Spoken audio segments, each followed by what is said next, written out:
An ordinary suitcase, an insistent sniffer dog, and a secret that would change the lives of dozens of people forever. What happened on that day, March 15th, 2024, at Chicago O'Hare International Airport, left even the most experienced officers completely shocked. Before we continue, subscribe to the channel, turn on notifications, because we have new stories every day. Leave your like and tell us in the comments what city you're watching from. My name is Mark Henderson. I'm 42 years old and I've been a videographer for 18 years. I work for a television network and my job is to document police operations, investigative reports and special features. On that specific day, I had been assigned to film a routine operation by the FBI, a demonstration of K9 dogs' work in combating international drug trafficking. The airport was experiencing its normal Friday morning activity. Thousands of passengers were circulating through the terminals, carrying suitcases, running to catch flights, saying goodbye to family members. Everything absolutely ordinary, except for the discreet presence of a special FBI team that would conduct educational demonstrations about Detector Dog's sense of smell. The dog that would star in the most extraordinary event of that day was named Thor, a 5-year-old German Shepherd with impeccable black and tan coat, intelligent eyes and impressive concentration. His handler was Agent Edward Collins, a 38-year-old officer with 15 years of experience in sniffer dog operations. "Thor is one of our best," Edward explained to my camera, while proudly petting the animal. "He's participated in over 200 operations and has a success rate of almost 98%. He's a natural professional." The demonstration began at 9:30 a.m. exactly as planned. Edward took Thor to a previously prepared area where small simulated packages of illicit substances had been hidden. The dog worked with surgical precision, identifying each hiding spot in a matter of minutes. The passengers watching applauded, impressed by the animal's skill. "Now we're going to do a real test," announced the operation commander, Special Agent Rodrigo Turner. "Thor will circulate through the baggage claim area and check some random suitcases that arrived on the flight from Amsterdam that landed 20 minutes ago." That's when everything changed. Thor began circulating among the baggage carousels, methodically sniffing each passing suitcase. His snout worked with the precision of a biological scanner, analyzing odors that no human would be capable of detecting. I followed him with my camera, recording every movement. Suddenly, Thor stopped. His entire body became rigid, tail stiff, ears completely alert. He began scratching at a navy blue medium-sized suitcase, emitting a characteristic bark that indicated a positive detection. "Identification," Edward announced calmly, although his face showed surprise. "Thor never makes mistakes.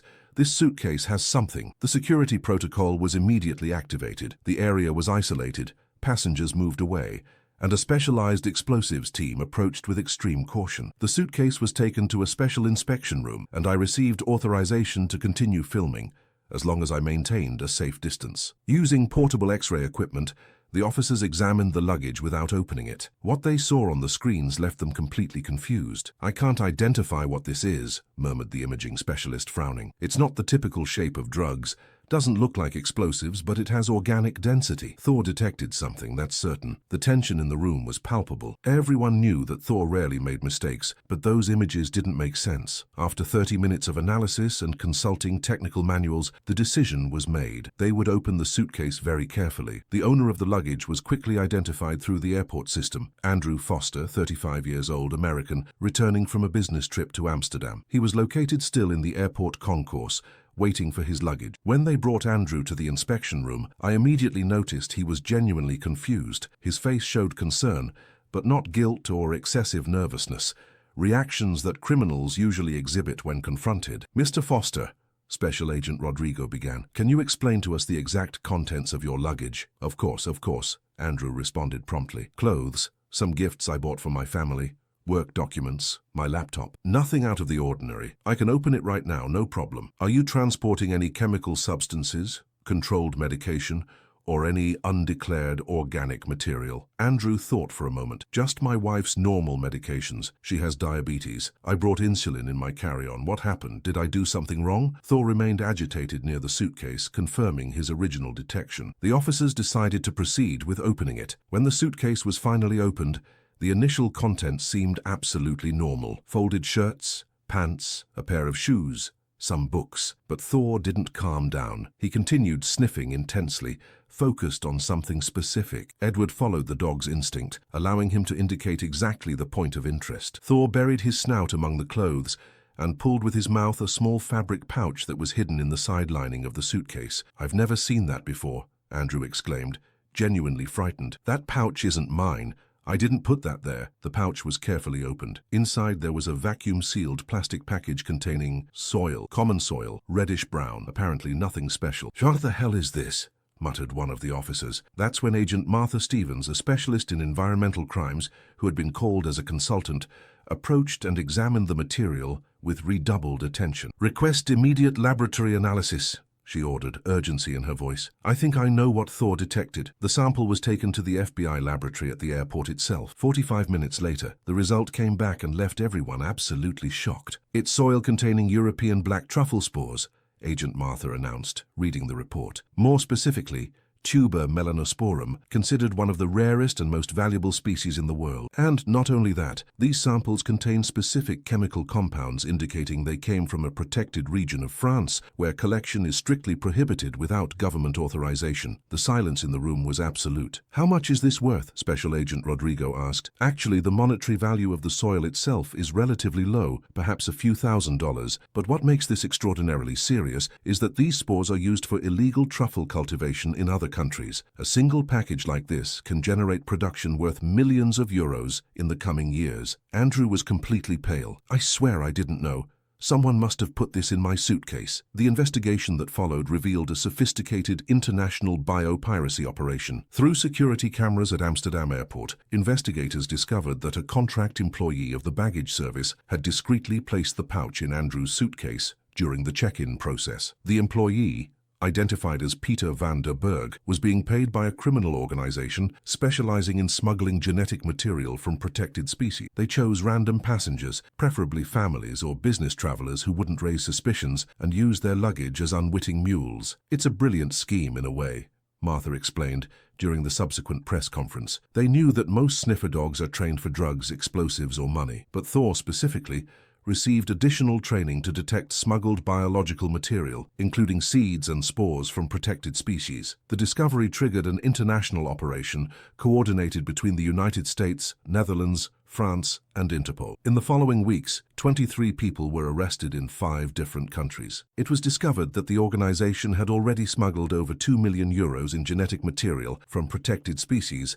over the past 3 years. For Andrew, initially a suspect, the cameras proved his complete innocence. He was released after providing detailed testimony and fully cooperating with authorities. "I'll never forget that day," he told me when I interviewed him again weeks later. "When I saw that dog biting into my suitcase, I thought my life was over. I never imagined I was being used as involuntary transport for a crime I didn't even know existed." But the story didn't end there. Thor's discovery opened a new investigation front that revealed even more impressive ramifications. During interrogations of the criminal organization, members arrested in the operation, information emerged about a clandestine laboratory in upstate New York where the smuggled biological material was being processed and distributed. A joint operation by the FBI and state police was organized for April 3, 2024. I was authorized to accompany the team again, and Thor was included in the operation as a specialized sniffer dog. The laboratory was located on an apparently ordinary rural property in the Catskills. From the outside,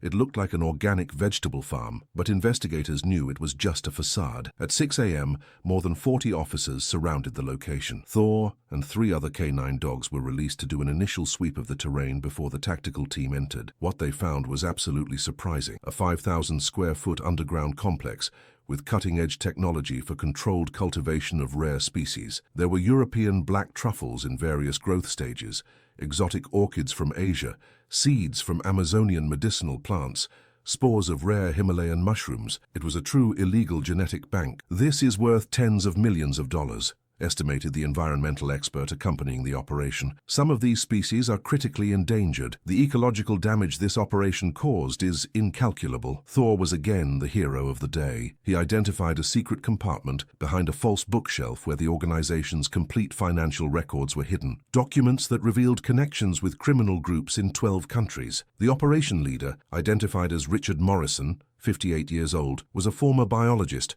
who had worked at renowned research institutes before deciding to use his knowledge for illegal activities. "You don't understand," he argued during interrogation, trying to justify his actions. These species belong to the world, not just to the countries where they grow. I'm democratizing access to genetic materials that could benefit millions of people. You're destroying ecosystems and violating international environmental protection treaties, Agent Martha retorted dryly. Don't try to transform organized crime into scientific activism. The coverage I did of this story gained international attention. Media outlets from various countries aired the footage of Thor finding the suitcase at the airport and then discovering the clandestine laboratory. He became an instant K9 celebrity. But for me, professionally, that story had an even greater impact. 2 weeks after the report aired, I received a call from an unknown number. "Hello, is this Mark?" a hesitant female voice asked. "Yes. Who's calling?" "My name is Julia Carter. I saw your report about the police dog at the airport. I have information about something similar happening in another city." We arranged to meet in a public place. Julia was 32 years old, worked for a logistics company, and was visibly nervous when meeting me. "I've worked in international cargo for 8 years. She began, looking around constantly. "In recent months, I've noticed strange movements with certain specific shipments coming from Asia, always declared as agricultural samples for research, but the volumes and frequency don't make sense." She showed me documents she had discreetly copied: cargo manifests, invoices, import records, everything apparently legal but with suspicious patterns that only someone with her experience would be able to identify. "I think the organization you discovered at the airport had partners in other operations, and I think I know where at least one of them is operating." I took Julia's information immediately to the FBI. Special Agent Rodrigo was extremely interested. "This makes sense." He analyzed the documents. "Organizations of this type rarely work in isolation. They're usually cells of a larger network." A new investigation was opened. For 3 months, the FBI discreetly monitored the suspicious operations Julia had identified. What they discovered confirmed the suspicions. A second cell of the same criminal organization was operating in Boston, using an agricultural products import company as a front. The dismantling operation was planned for July 18, 2024. Again, Thor and his team were called. Again, I was there to document everything. This time, the criminal organization was more prepared. They had advanced surveillance systems, armed guards disguised as employees, and had even studied methods to try to fool sniffer dogs using masking chemical substances. But they didn't count on Thor's persistence and training. When the police team invaded the main warehouse of the supposed agricultural company, they found an operation even larger than the previous one. Not just genetic material from protected species, but also a genetic modification laboratory where they were trying to create plant hybrids that don't exist naturally. "This is absurd," exclaimed the expert analyzing the equipment. "They're trying to create new plant species without any ethical or environmental control. The ecological risks of this are immeasurable." Thor found something no officer was expecting: a refrigerated compartment containing frozen embryos of endangered animal species: Siberian tigers, white rhinoceros, giant pandas, genetic material illegally collected from zoos and breeding centers in various countries. "My God," Agent Martha murmured, examining the cryogenic containers. "They weren't just trafficking plants. They were building a complete genetic bank of endangered species to resell on the black market." The dimension of the discovery shocked even the most experienced investigators. Experts from the UN and EPA were called to evaluate the seized material. Estimates indicated that the criminal organization had moved over $50 million in the past 5 years. 15 people were arrested in that operation. Among them, 3 renowned scientists who had abandoned legitimate careers to earn fortunes in the black market for biopiracy. The trial of those involved in both operations began in October 2024 and extended for several months. Thanks to the evidence collected, many of it discovered directly by Thor, all the main defendants were convicted to sentences ranging from 8 to 25 years in prison. During the trial, prosecutors extensively used the footage I had filmed, including the exact moment when Thor identified the first suitcase at the airport. The evidence was irrefutable. "This case establishes an important precedent,"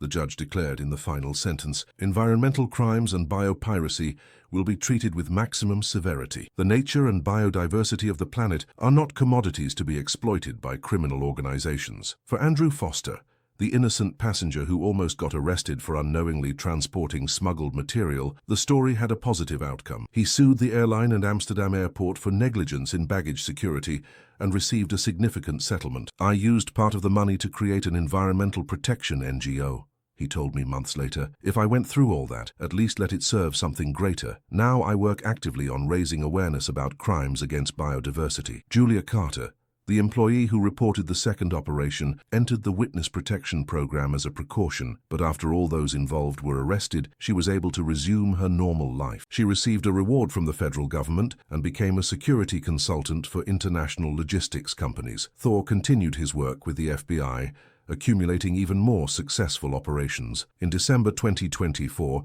he received an official commendation from the Department of Justice for exceptional services rendered to the country. He was the first police dog in American history to receive such an honor. At the commendation ceremony, which I filmed with great emotion, the Secretary of Justice declared, "Thor represents the best of our police force.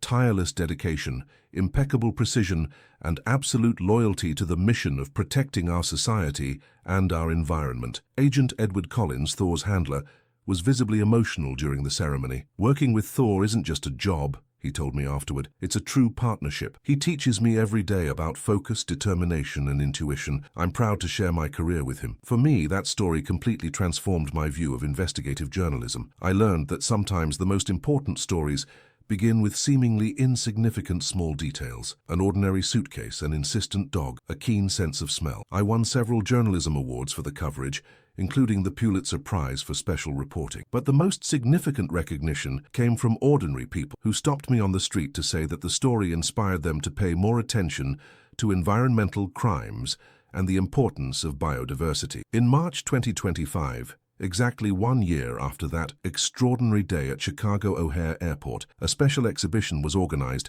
at the FBI Museum in Washington, D.C. The title, "Thor, the Dog Who Discovered an Environmental Crime Empire." The exhibition included objects seized in the operations, explanatory panels about biopiracy, educational videos, and, of course, a life-size statue of Thor in his characteristic alert pose. I was invited to the official opening and brought my family, my wife Patricia, and our 2 children, Luke, 12 years old, and Marina, 8. It was moving to see my children observing with admiration the story their father had documented. "Dad, do you think someday I could work with police dogs?" Luke asked me, his eyes shining. "Of course, son. If you study, dedicate yourself, and respect animals as true partners, you can do anything you dream of." Marina was fascinated by Thor, who was present at the inauguration. Edward had brought the dog especially for the event, and dozens of children were lining up to take photos with the canine hero. "He looks so normal," Marina observed, "but he did such incredible things." "That's exactly it, sweetheart," I replied. "Heroes can have any form. Sometimes they come with 4 paws and an extraordinary snout." The international repercussion of the operations also had important practical effects. The European Union and several Asian countries implemented stricter baggage control protocols for biological material. New international treaties were signed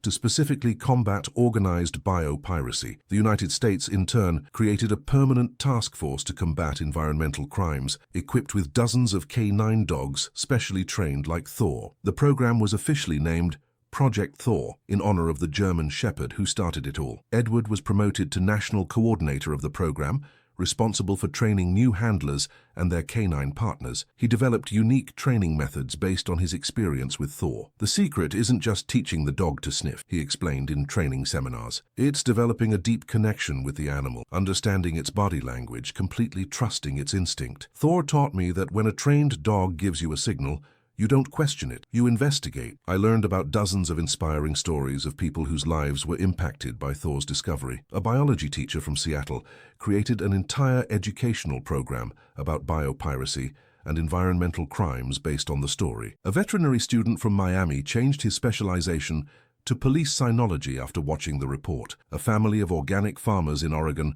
started an heirloom seed preservation project to combat biopiracy of native species. The ripple effect of that unique moment at Chicago O'Hare Airport continued spreading, touching lives and changing perspectives. In June 2025, I received a special invitation from the United Nations Environment Programme to present an expanded documentary about the case at an international conference on environmental crimes in Geneva, Switzerland. It was surreal to be on an international stage, presenting to delegations from over 100 countries the footage I had captured on that ordinary March day at the airport. The silence in the audience when I showed the exact moment Thor identified the suitcase was absolute. Many government representatives took notes furiously, interested in replicating similar programs in their countries. "Your documentation of this case was fundamental to increasing global awareness about biopiracy, the conference coordinator told me after the presentation. You transformed a moment of police investigation into a powerful educational tool. During the conference, I met environmental crime specialists from various countries who shared similar stories. A delegate from Malaysia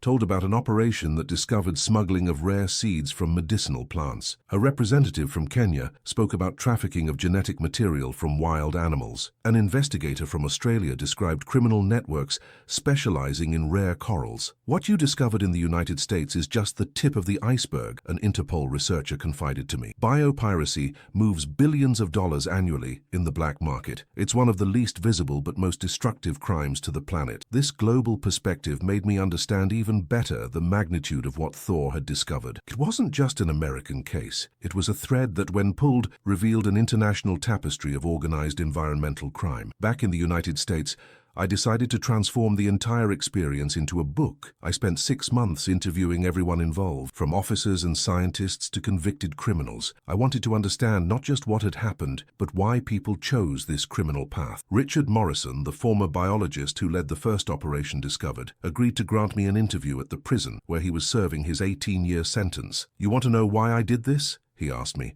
sitting on the other side of the dividing glass. Out of greed, simple as that. I could invent noble excuses about democratization of scientific knowledge, but it would be a lie. When I saw how much money circulated in the black market for biological material, I lost my ethical principles. Do you regret it? Every day. I lost my reputation, my family, my freedom. And for what?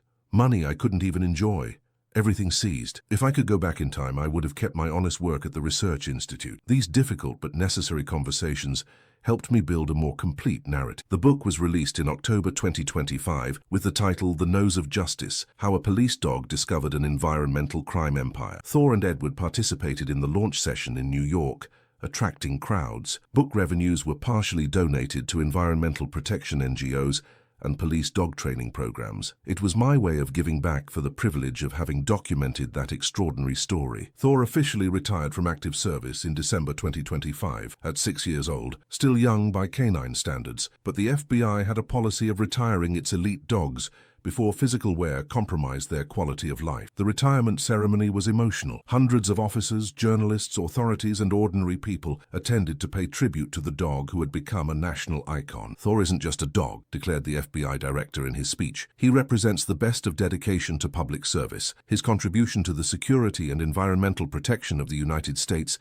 is immeasurable. Edward officially adopted Thor, taking him to live at his home with his family. It was a bittersweet moment for the agent. Going from work partner to life partner is a beautiful transition, he told me, his eyes moist. Thor deserves peaceful years playing in the yard, receiving affection without the pressure of operations, but I'll miss working with him every day. I visited Edward and Thor at their home 3 months after retirement. The German Shepherd seemed completely relaxed, lying comfortably on a soft rug in the living room, surrounded by Edward's 3 children, who treated him like a beloved grandfather. He still has work reflexes, Edward commented, smiling. Last week he barked insistently at a box my neighbor had left in the garage. I went to check and discovered it had packages of chemical fertilizer that Thor detected. Once a sniffer, always a sniffer. Thor lifted his head when I approached, recognizing me from the several times we had met during operations and events. He wagged his tail friendly, allowing me to pet his head. You're a hero, boy, I whispered to him. You changed the world without even realizing it. The operations that Thor initiated continued generating results long after his retirement. The dismantled criminal network had ramifications that took years to be completely investigated. By early 2025, more than 70 people had been arrested in 15 different countries, all connected in some way to the organization initially discovered in that blue suitcase at Chicago O'Hare Airport. Genetic material seized in the operations was returned to countries of origin whenever possible. Live specimens were transferred to appropriate conservation centers. Some of the frozen embryos discovered were used in legitimate breeding programs for endangered species under strict international supervision. It's ironic, Agent Martha commented during a later interview. The material that criminals stole for illegal profit ended up contributing to saving species from extinction when placed in the right hands. In February 2025, I received an unexpected call from a documentary production company from the United Kingdom. They wanted to transform the story into an international documentary for a major streaming service. Your story has all the elements, explained the executive producer during our meeting. Crime, investigation, an unlikely hero, Global environmental impact. It's perfect for international audiences. The documentary was filmed over 4 months, including interviews with all the main characters, recreations of the operations, and analyses by international specialists. Thor had his own special segment showing his training, his successful operations, and his well-deserved retirement. The documentary, Thor the K9 Who Changed Everything, premiered in June 2025 and quickly became one of the most watched on the platform. It generated millions of views in just a few days and awakened global interest about environmental crimes and the role of police dogs in combating these activities. The repercussion went beyond entertainment. Several law enforcement agencies from different countries contacted the American FBI requesting consultation to create similar programs of sniffer dogs specialized in biopiracy. Edward became a sought-after international consultant, traveling to train teams in various countries. He always carried videos of Thor in action as an example of what a well-trained dog and a dedicated handler can achieve together. For me personally, that story completely changed the trajectory of my career. From a videographer covering random stories, I became a specialist in documentaries about environmental crimes. I continued working at the network, but now with specific focus on this type of reporting. In the following years, I covered operations against illegal deforestation in national parks, predatory fishing on the Pacific coast, trafficking of wild animals in the Everglades. Each story revealed new aspects of the complex relationship between organized crime and environmental destruction, but none had the emotional impact and repercussion of that first discovery by Thor at Chicago O'Hare Airport. That moment defined not only my career, but also the way the United States and the world began to view environmental crimes. In March 2025, on the 1-year anniversary of the initial discovery, a bronze statue of Thor was inaugurated at Chicago O'Hare Airport, exactly at the location where he had identified the suspicious suitcase. The plaque at the base of the statue simply read, "Thor, the sniffer who saved thousands of wildlife lives." The inauguration ceremony brought together everyone involved in the original story. Andrew was there with his family and his environmental protection NGO. Julia Carter, the whistleblower who revealed the second operation, came with her new job in security consulting. Special agents Rodrigo and Martha representing the FBI. Edward with Thor, already retired but still stealing the scene. I was there with my camera, documenting another chapter of that extraordinary story. When they unveiled the statue, Thor barked loudly, as if recognizing his own image immortalized in metal. Everyone laughed, and the moment was so perfect it seemed scripted. "Thor is approving his statue," Edward joked, petting the dog. After the official ceremony, I stayed talking with various participants. Each had their own reflections on how that day had changed their lives. "I never imagined that being used as an unwitting mule would lead me to create an NGO," Andrew commented. "Sometimes the worst moments in life transform into the greatest blessings." "I was afraid to report," Julia confessed. "I thought I would be ignored, or that I would put my life at risk. But I learned that doing the right thing is worth the initial fear." Edward was especially emotional. "Thor taught me that true partnership transcends species.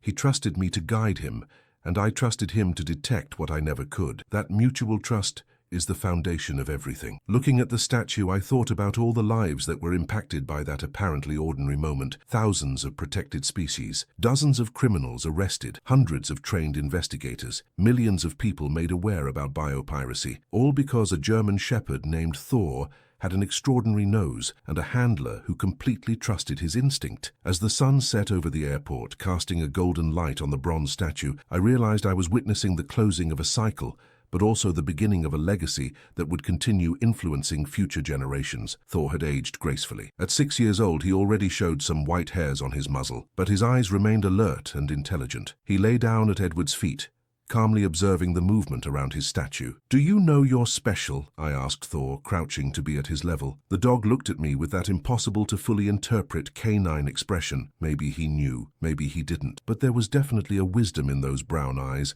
that went beyond simple animal intelligence. Thor's story became part of the curriculum of several police academies around the world. His case is studied as a perfect example of how adequate training, police intuition, and canine detection technology can combine to achieve extraordinary results. The Project Thor, launched by the American FBI, had already trained over 150 canine dogs specialized in biopiracy detection by March 2025. These dogs were responsible for hundreds of minor seizures and dozens of significant operations, dismantling criminal networks that would never have been discovered by traditional methods. The statistics were impressive. Over 1,100 pounds of illegal biological material seized, over 200 arrests made, Over $80 million in fines applied to criminal organizations, all initiated by the discovery of a small pouch of soil in a blue suitcase. The scientific community was also deeply impacted. New regulations were implemented at research institutes to prevent scientists from being co-opted by criminal organizations. Stricter protocols for controlling biological material were established. Awareness campaigns about scientific ethics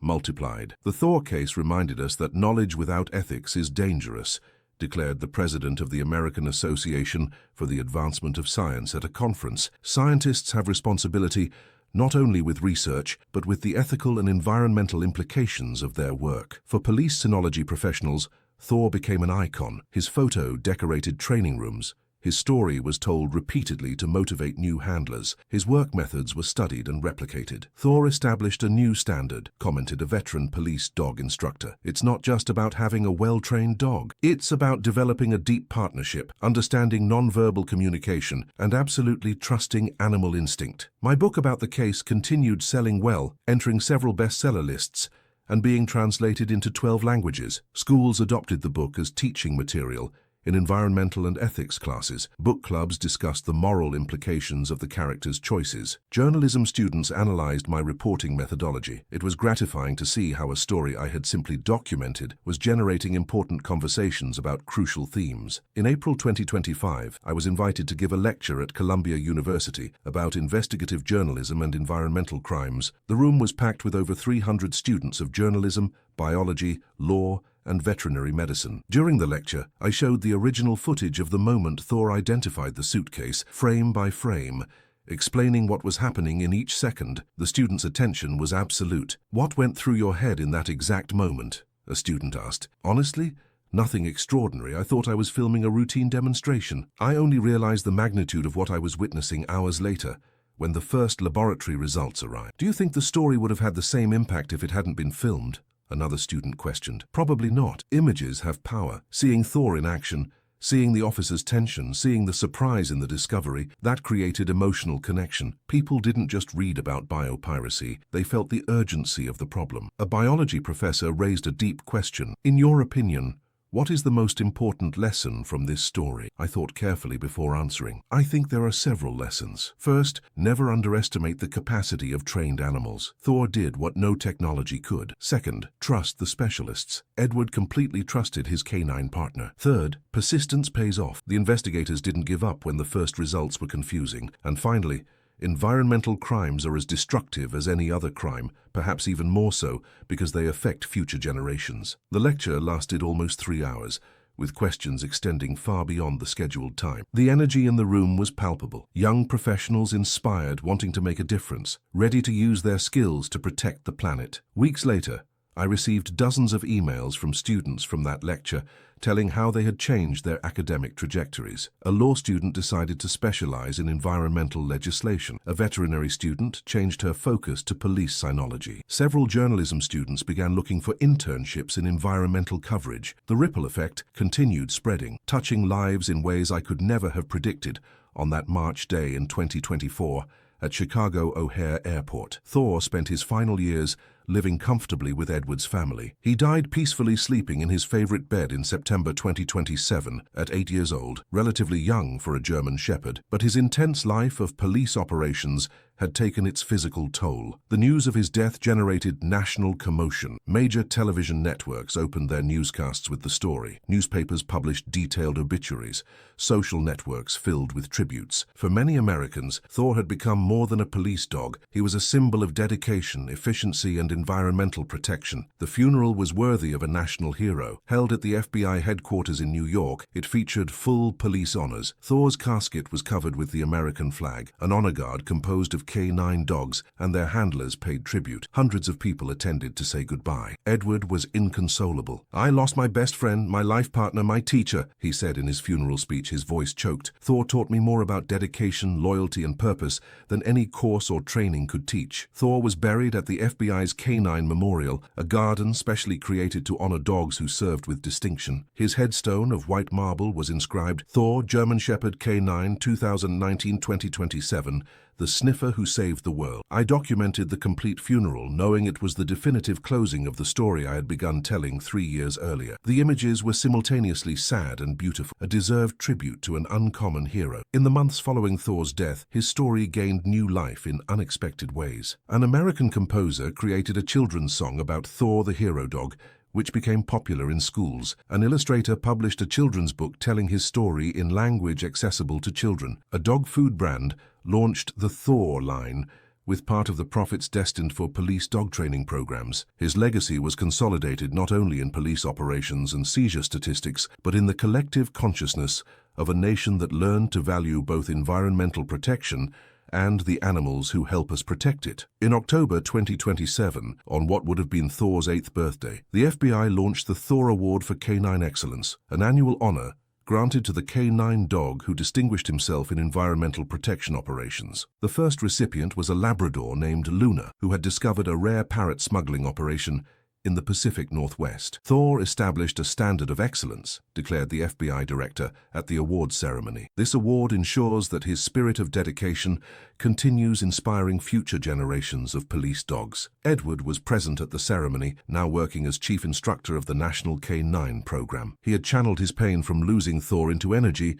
to train new dogs and handlers, perpetuating his partner's legacy. Every time I see a new sniffer dog discover something important, I see a bit of Thor there, he confided to me after the ceremony. He lives through each dog we train, each successful operation, each species saved. I visited Thor's grave at the Canine Memorial 3 years after his death in September 2030. The garden had become a pilgrimage site for law enforcement professionals, veterinary students, environmental activists, and families who simply wanted to pay tribute to the dog who had captured a nation's imagination. Thor's headstone was always decorated with fresh flowers. Small canine toys were left as offerings. Children drew portraits of him and left them at the foot of the grave. It was touching to see how even years after his death, Thor continued inspiring people. I sat on the bench near the grave and reflected on the entire journey, from an ordinary videographer documenting a routine demonstration to a journalist specializing in environmental crimes, from a casual moment at the airport to a global awareness movement, from a police dog working another day to a national icon who changed international policies. Thank you, Thor, I whispered to the grave, for teaching me that great stories can begin in the most unexpected places, for showing me that heroism has many forms, for reminding me that each life, human or animal, has potential to change the world. The gentle wind made the leaves of the trees around the memorial whisper, as if nature itself was responding in gratitude for the protection Thor had provided during his life. I returned home with a sense of closure, but also of continuity. Thor's story had ended, but his legacy continued, living in each dog trained using his methods, each successful operation inspired by his example, each person made aware about the importance of protecting our natural heritage. That night, I sat at the dinner table with my family. Luke, now 15 years old, was studying for biology exams. Marina, 11 years old, was drawing animals in her notebook. "Dad, are you going to the memorial tomorrow?" Marina asked, without lifting her eyes from the drawing. "I went today." "Why?" "My teacher asked us to do a project about American heroes. I'm going to do mine about Thor." I smiled, feeling a wave of pride and emotion. "He would be a great subject. Do you want me to help you with materials?" "I have everything I need." "Your book, the documentary, my memories of when we met him at the statue inauguration. Thor wasn't just a dog, he was a teacher for all of us." Those words from an 11-year-old child perfectly summarized what Thor had represented. Not just an exceptionally trained police dog, but a teacher who taught humanity about dedication, intuition, partnership, and the importance of protecting our natural world. As I watched my children studying and drawing, I realized that Thor's legacy had transcended generations. Children who weren't even born when he discovered that suitcase at Chicago O'Hare Airport were now learning from his lessons, being inspired by his story, carrying forward his mission of environmental protection. And so the story that began with a simple moment of a sniffer dog doing his job transformed into something much greater, a narrative of hope that dedicated individuals, whether human or animal, can genuinely make a difference on a global scale. Thor had bitten into a suitcase at the airport, and seconds later, everyone fell silent. But what came after that silence was a roar of change that echoed around the world and will continue echoing for future generations.